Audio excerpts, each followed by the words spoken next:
Hello friends, welcome to my lecture on review of integral transforms. This is our first lecture on this topic. Let us review two extremely powerful methods to solve the differential equations. The methods are the Fourier transforms and Laplace transforms. These transforms allow us to turn a complicated problem into a simpler one. The idea behind these transforms is very simple. Suppose we want to solve a differential equation with unknown function f, then we apply the transform to the differential equation to turn it into an equation which we can solve easily. This equation is an algebraic equation for the transform capital F of f. We solve this equation for capital F and then apply the inverse transform to find the function f. Diagrammatically, this idea can be represented as you can see this diagram. We are given this differential equation. If you want to solve the find the solution of the differential equation directly, then it is most of the times it is very difficult. So, we apply this transform technique. We apply the transform to the differential equation for the function f and obtain an algebraic equation. This algebraic equation is then solved to get the function f, and the function f is then inverted to get the solution of the differential equation, that is the function f. So, this is a simple idea. Let us see what is the use of Fourier and Laplace transforms, where they are used. The Fourier transform is a tool to find the steady state solutions to differential equations.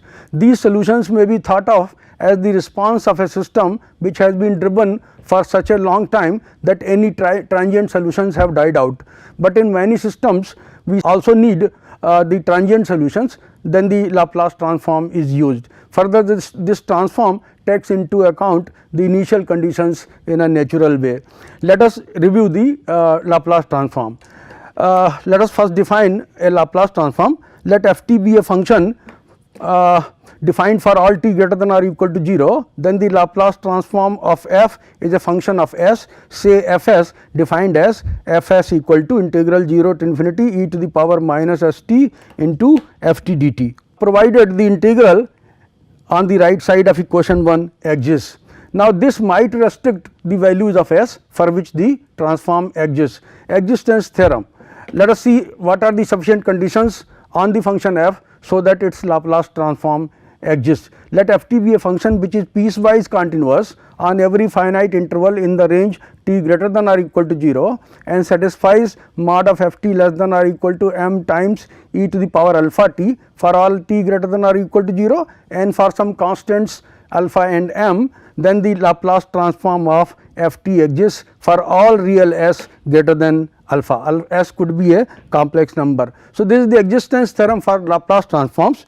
And it is the conditions in the above theorem are sufficient rather than necessary. So, and it is easy to check whether a given function satisfies an inequality of the form 2, that is the function f is of exponential order or not. For example, consider cos hyperbolic t equal, you can see cos f t equal to cos hyperbolic t is equal to e to the power t plus e to the power minus t divided by 2, and we know that e to the power minus t is less than or equal to e to the power t if t is greater than or equal to 0. Okay. If t is greater than or equal to 0, at t equal to 0 we have f t equal to 1 plus 1 by 2, that is 2 by 2, that is 1. Otherwise, if t is greater than 0, then e to the power minus t is strictly less than e to the power t if t is greater than 0. Okay. So, e to the power t plus e to the power minus t by 2 is less than e to the power t plus e to the power t by 2, and which means that we have 2 e to the power t divided by 2, which is equal to e to the power t. So, cos hyperbolic t is less than e to the power t for all t greater than 0. Similarly, e to the power t, we know it is sigma n equal to 0 to infinity t to the power n by n factorial. So, if t is positive, okay, then t to the power n by n factorial will always be less than e to the power t. Cos hyperbolic t is less than e to the power t, t to the power n is less than n factorial into e to the power t for all t greater than 0. So, they both functions f t equal to cos hyperbolic t and f t equal to t to the power n satisfy the condition of mod of f t less than or equal to m times e to the power alpha t. And if you take any bounded function say mod of f t is less than or equal to some constant, okay, k for all t greater than 0, okay, then it obviously satisfies the condition mod of f t less than or equal to m times e to the power alpha t. Okay. So, for example, you can take f t equal to sin t and cos t, they are bounded by 1. So, all bounded functions satisfy the condition of existence, this condition given in the existence theorem. If f t equal to e to the power t square, then we see that the condition 2 is not satisfied. This condition does not hold for the function f t equal to e to the power t square, because howsoever large m and alpha you take, e to the power t square will be greater than m times e to the power alpha t for all t greater than t naught, where t naught is a sufficiently large number, and of course, it will depend on m and alpha. Now, note that the conditions in the existence theorem are sufficient rather than necessary. The conditions given in the theorem are sufficient rather than necessary, because we have functions for which Laplace transform exists even without they satisfy the conditions of this theorem. So, for example, you consider f t equal to 1 by root t.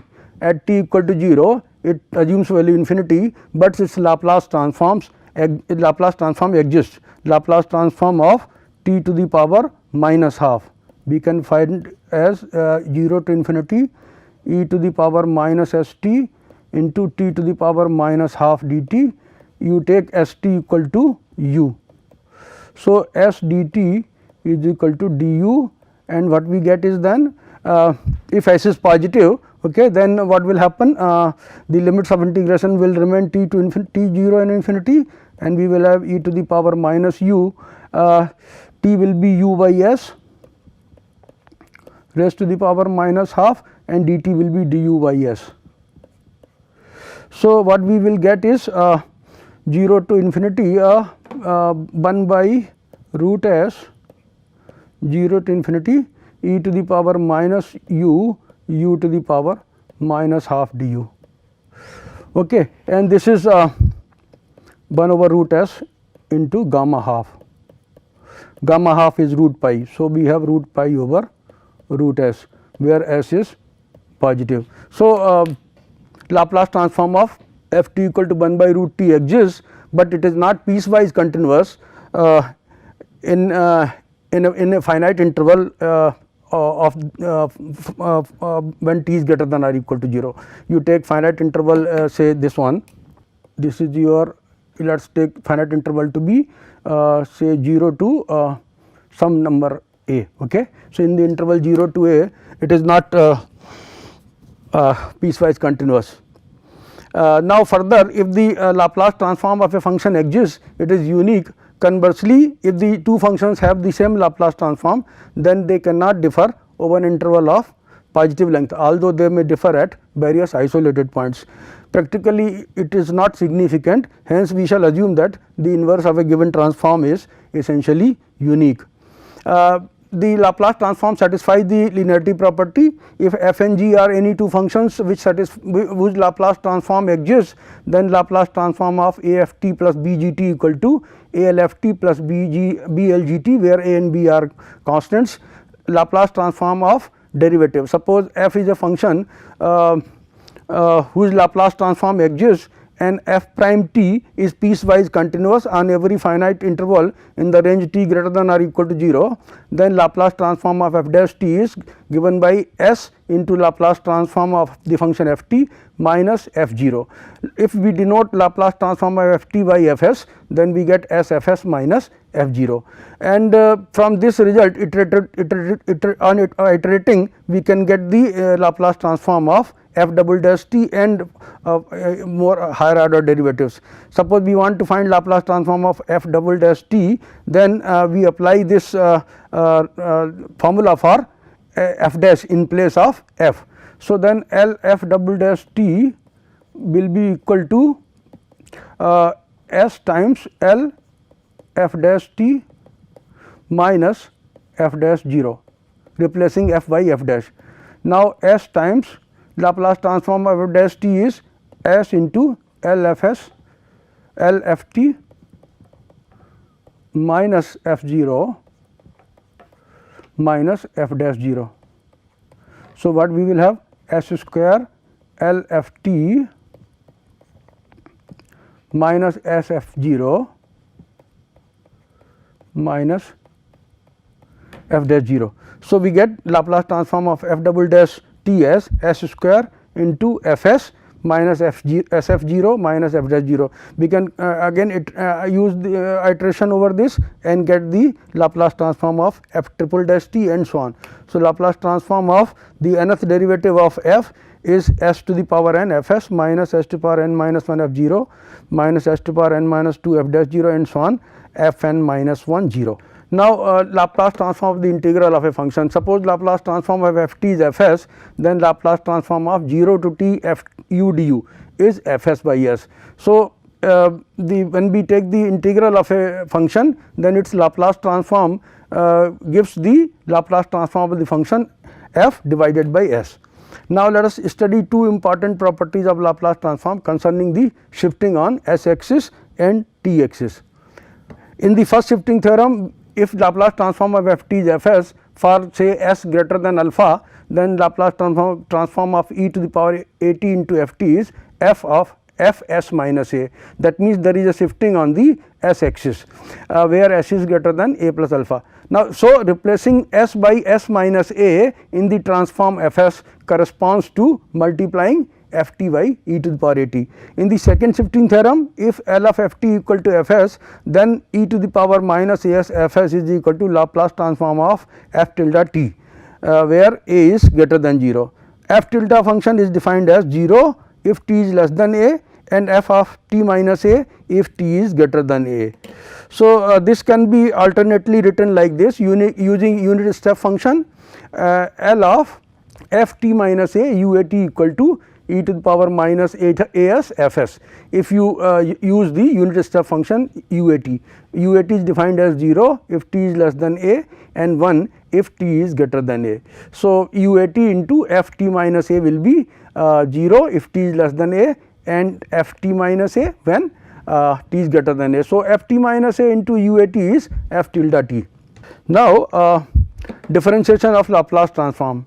If L f t is equal to f s, then let us see what happens when we differentiate the function f s, which is the Laplace transform of f t function. So, differentiation of f s with respect to s corresponds to multiplication of f t by minus t. So, L of t f t is equal to minus d over d s of f s, and when you use mathematical induction, you get L of t to the power n f t is equal to minus 1 to the power n f n s, where this is f n s is the nth derivative of f with respect to s. Integration of Laplace transform. If L f t is equal to f s, let us see what happens when we integrate the function f s with respect to s. So, when you integrate f s, the function f t is divided by t. That is, the integration of the Laplace transform f s of a function f corresponds to the division of the function f t by t. One more property which we have to consider is the convolution. Another important property of Laplace transform is concerned with the product of transforms. Quite often we wish to determine L inverse of f s into g s, where inverse Laplace transform of f s is f t, inverse Laplace transform of g s is g t. So, we know the Laplace transform of two functions f t and g t. We want to determine the inverse of the product of f s and g s.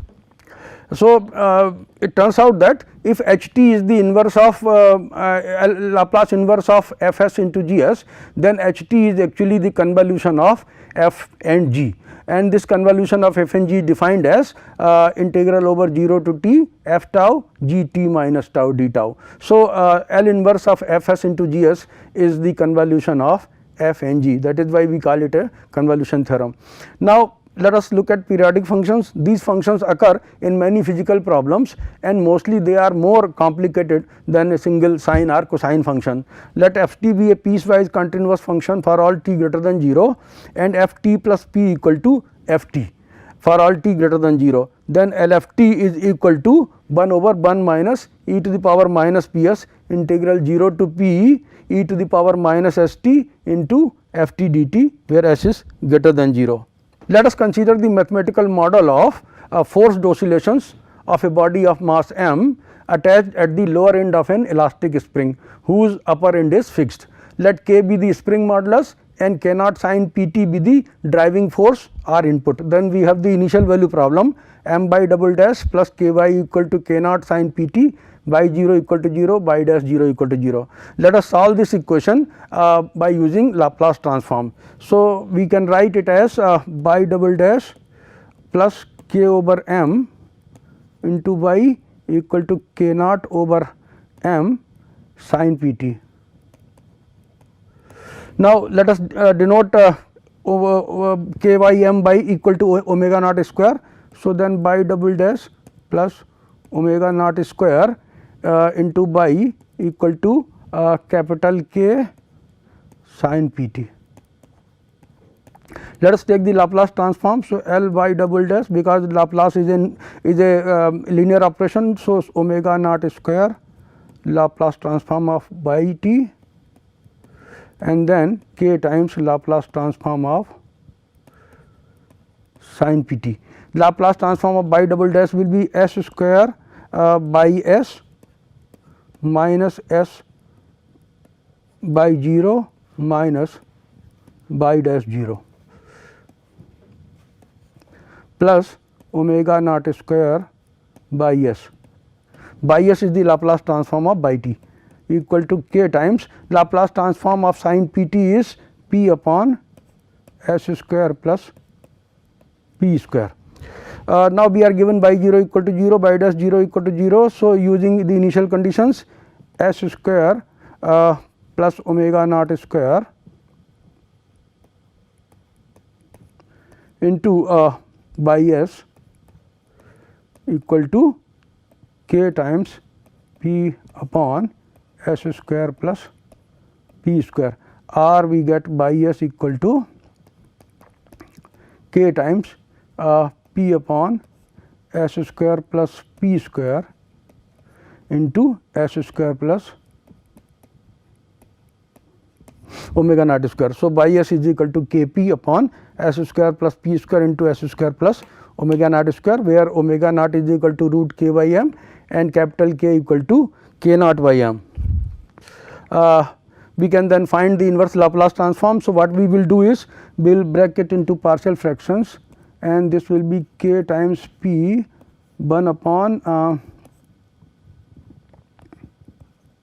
s square plus omega naught square minus 1 upon s square plus p square divided by p square minus omega naught square. So, by s can be written as k p upon p square minus omega naught square. So, 1 upon s square plus omega naught square minus 1 upon s square plus p square. Now, take the inverse Laplace transform. So, L inverse of by s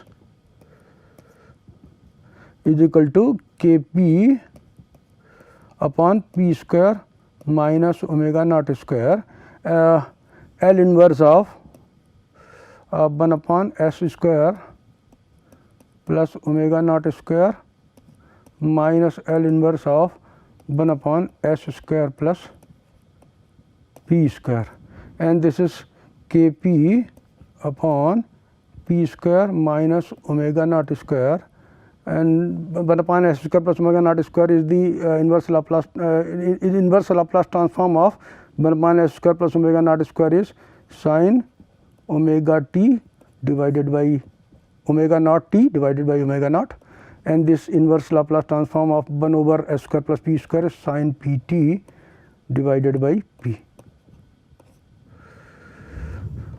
So, here we assume that p square is not equal to omega naught square. So, we get the function by t is the inverse Laplace transform of by s. This is by t. So, by t is equal to k over p square minus omega naught square, p over omega naught sin omega naught t minus sin p t, if p square is not equal to omega naught square, which is the case of no resonance. The equation 5 represents a superposition of two harmonic oscillations, sin omega naught t sin p t, whose frequencies are the natural frequency omega naught and of the freely vibrating system and the frequency of the driving force, this given by sin p t. So, in the case of resonance, we have p equal to omega naught, and p, when p is equal to omega naught, what we have here, if p is equal to omega naught, by s will become k p upon s square plus omega naught square whole square. So, we will get by s equal to k omega naught s square over s square plus omega naught square, and when we take the inverse Laplace transform of this, we get by t equal to k over to omega naught square sin omega naught t minus omega naught t cos omega naught t. Let us see how we get this. So, L inverse of by s is equal to k omega naught is a constant, we can write like this, L inverse of 1 over s square plus omega naught square. Now, here whole square. Now, let us remember that, let us recall that L inverse of 1 over s square plus omega naught square is equal to sin omega naught t divided by omega naught. Okay. So, and when we differentiate, suppose we know Laplace transform of f t equal to f s, then differentiation of f s with respect to x s gives the multiplication of f t by minus t. So, what we have, Laplace transform of minus t into sin omega naught t divided by omega naught. When you differentiate 1 over s square plus omega naught square, the sin omega naught t over t omega naught will be multiplied by minus t. So, d over ds upon into of 1 over s square plus omega naught square, and this will be minus 1 upon s square plus omega naught square whole square into 2s. So, what we get, Laplace transform of t sin omega naught t divided by omega naught equal to 2s upon s square plus omega naught square whole square. Now, we want the inverse Laplace transform of 1 upon s square plus omega naught square whole square. So, we have to use a formula which divides the Laplace transform f s by s, and that is the Laplace, if L f t equal to f s, then Laplace transform of 0 to t f u du is f s by s. So, this means that L inverse of 1 over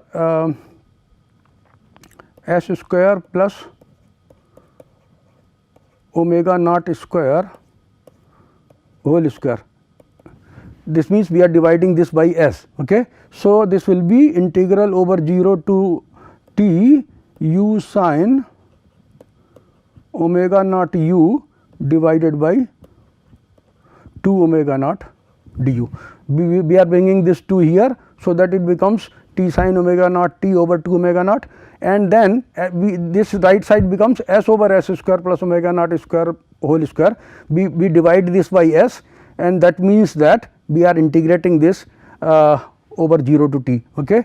So, now this can be easily integrated, 1 over 2 omega naught integral of this is what, u sin omega naught u. So, u times minus cos omega naught u divided by omega naught minus 0 to t, derivative of u is 1. So, minus cos omega naught u divided by omega naught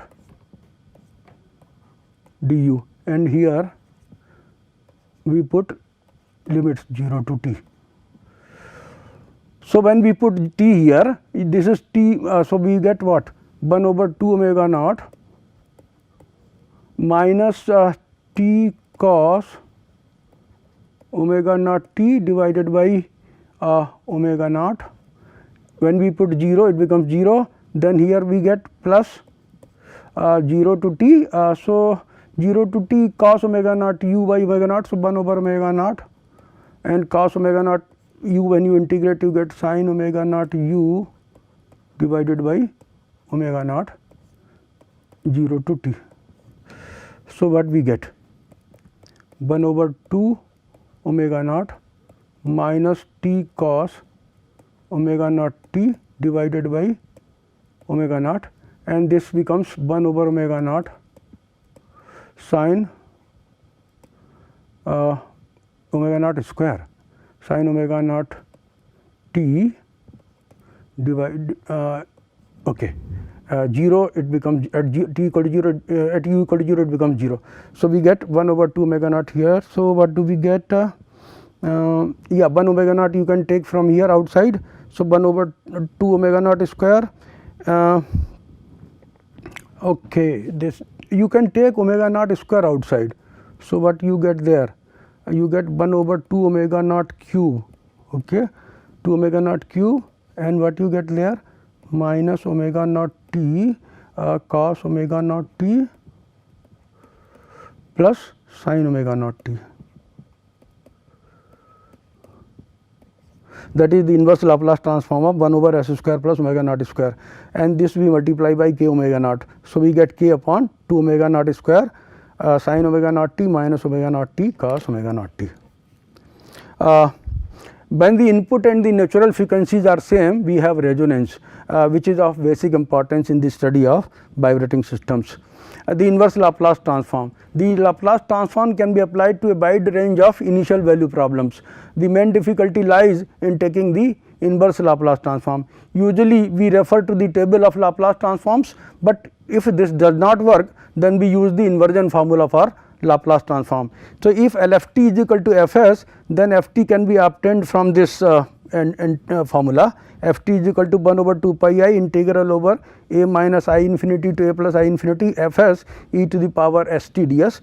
To obtain this function Ft, the integral is performed along a line parallel to the imaginary axis in the complex plane, such that all the singularities of Fs lie to its left. So, you can see this figure. This is the line AB parallel to the imaginary axis in the complex plane, and this line is drawn in such a way that all the singularities of Fs lie to its left. Now, let us consider the contour C. The contour C includes the line AB and the semicircle C dash, this B C D A, the semicircle B dash C dash. So, integral over AB is equal to integral over C e to the power st Fs ds minus integral over C dash e to the power st Fs ds. Now, we have a theorem. This theorem says that if there exists positive constants small k and capital K such that mod of Fs is less than k times r to the power minus k for every point on C dash, on this C dash, this is R, this is R. The circle is drawn with center at this point of radius r. So, when this r goes to infinity, mod of Fs must be less than some constant times r to the power minus k for every point on C dash, then integral over C dash e to power st Fs ds goes to 0 as r goes to infinity. So, this theorem we shall use in this result. So, what we have here, when we take the limit as r tends to infinity here in this formula. So, we get limit r tends to infinity integral over AB e to the power st Fs ds is equal to integral limit r tends to infinity integral over a minus IR, because this is a is a minus IR, B is a plus IR. So, integral over a minus IR to a plus IR e to the power st Fs ds, and this is less than, this is equal to this integral is 2 pi I by residue theorem, 2 pi I into sum of residues at the poles of f s, and this goes to 0 as r goes to infinity. This goes to 0 as r goes to infinity. So, we have this formula. Okay, so now this is r, we can say f t is equal to 1 over 2 pi I. Okay. So, this is f t is equal to 1 over 2 pi I. Now f t is equal to 1 over 2 pi I is integral a minus I infinity to a plus I infinity e to the power s t f s ds becomes. So, this is how this is equal to sum of residues of e to the power s t into f s ds, sum of residues of e to the power s t into f s at the poles of f s. You divide it by 2 pi I, 1 over 2 pi I integral over a minus I infinity to a plus I infinity e to the power s t into f s ds will be then equal to sum of residues of e to the power s t into f s at the poles of f s. Now, let us say for example, f s equal to s plus 1 over s into s minus 1 whole square. F s has poles at s is equal to 0, which is a simple pole, and s is equal to 1, pole of order 2.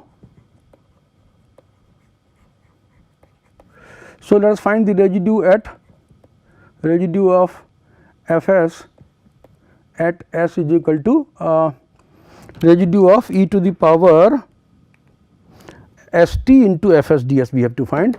So, residue of e to the power s t into f s at s is equal to 0. So, limit s tends to 0, because it is a simple pole, s minus 0 into f s into e to the power s t, which is equal to limit s tends to 0, s times f s is s plus 1 divided by s into s minus 1 whole square into e to the power s t.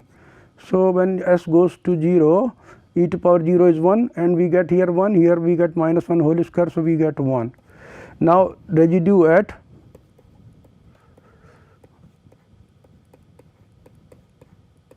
s is equal to 1, which is a pole of order 2. Now, residue at a pole of order 1 has the following formula: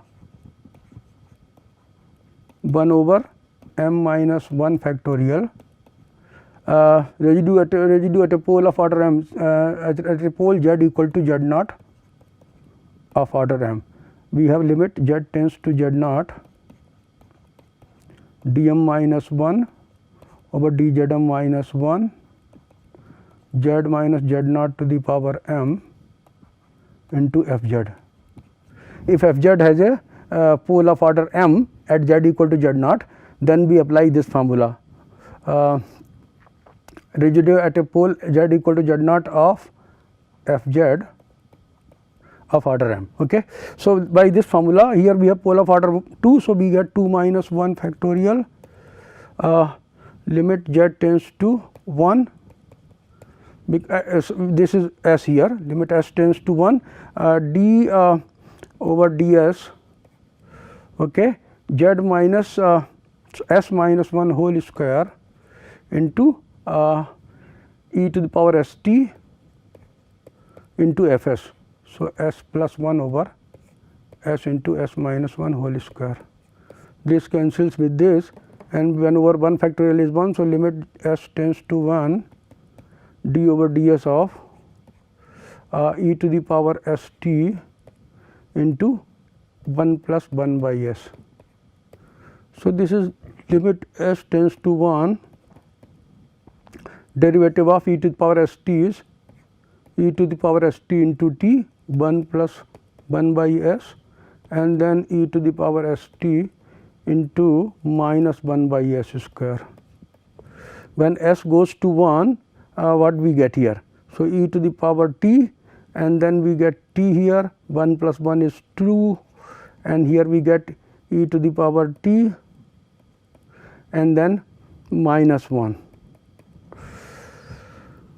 So, we get e to the power t into 2t minus 1, and therefore, sum of residues is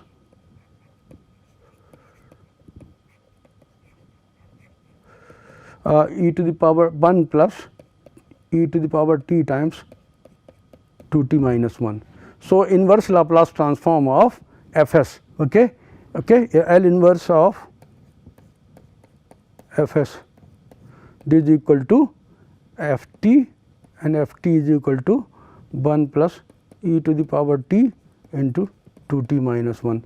This is the inverse Laplace transform of s plus 1 over s into s minus 1 whole square. Now, let us determine L inverse e to the power minus b root s over s, where b is greater than 0. So, let us take Fs equal to e to the power minus b root s over s, then L inverse e to the power minus b root s by our inversion formula is 1 over 2 pi I integral over a minus I infinity to a plus I infinity e to the power st into e to the power minus b root s over s into ds. Now, this integral has a branch point, this root s is here. So, the integrand has a branch point at the origin. So, we take a contour a b c d e f which encloses no singularity. Let us see the contour, this contour we take. The singularity is at z equal to 0, we have a branch point. So, it does not enclose that singularity, and the contour is this a b c d e f a. Okay. So, this contour we take, and then we can write the integral over this contour into parts, integral over a b b c c d d e f f a e to the power s t e to the power minus b root s over s into ds equal to 0. Okay. Now, what do we notice? Let us notice that this Fs, okay, is e to the power st e to the power st into e to the power minus b root s over s. Let us apply that theorem which we have earlier stated. If there exist positive constants k and k such that mod of Fs is less than k times r to the power minus k for every point on c dash, then this integral goes to 0. So, what happens is that this integral, okay, the integral over bc and fa goes to 0, integral over bc and fa, this integral over bc and fa goes to 0 by that theorem, because mod of Fs is less than some constant over s, and some constant over r. So, that goes to 0 as r goes to infinity. So, this integral over bc and fa goes to 0, and if you take OC equal to rho, this OC equal to rho and OD equal to epsilon, then 6 implies that integral over a minus IR to a plus IR e to the power st e to the power minus b root s over s ds, and integral over epsilon to rho, this minus 2 pi I is equal to 0. When we take epsilon to 0 and rho to infinity and u square equal to T r, then we come to this, okay, this is equal to this, and then what we use is we use the this result, integral over 0 to infinity e to the power minus u square cos 2 L u du equal to 1 by 2 root pi e to the power minus L square, and the error function of x equal to 2 over root pi 0 to x e to the power minus u square du. Then we obtain that this value of this integral is equal to 1 minus error function of b over 2 root t. So, we get the value of this integral. Okay. So, L inverse of e to the power b minus b root s over s is equal to 1 minus error function of b over 2 root t. Now, the Laplace transform can be used to solve certain types of integral equations also. An integral equation is an equation in which the unknown function, let us call it as y t, appears under the integral sign. For example, let us say y t equal to t plus integral 0 to t by tau sin t minus tau d tau. Then let us take Laplace transform of this. So, Laplace transform of y t we can write as equal to Laplace transform of t is 1 over s square plus Laplace transform of 0 to t by tau sin t minus tau d tau, and Laplace transform of y t let us take as y s. So, y s is equal to 1 over s square. Here we use convolution theorem. So, Laplace transform of 0 to t by tau sin t minus tau d tau, this is equal to Laplace transform of y t which is y s into Laplace transform of sin t which is 1 over s square plus 1. So, we get y s times 1 minus 1 over s square plus 1 equal to 1 by s square, and this gives you y s equal to s square plus 1 divided by s to the power 4, or we can say by s equal to 1 by s to the s square plus 1 by s to the power 4. Inverse Laplace transform of by s let us take. So, this is equal to inverse Laplace transform of 1 by s square plus inverse Laplace transform of 1 by s to the power 4, and this is equal to Laplace transform of inverse Laplace transform 1 by s square is t plus inverse Laplace transform of 1 by s to the power 4 is 3 factorial over t cube. So, we get t plus this is t cube upon 3 factorial. So, t plus t cube by 6, because Laplace transform of t to the power n is n factorial upon s to the power n plus 1 if n is a an integer, positive integer.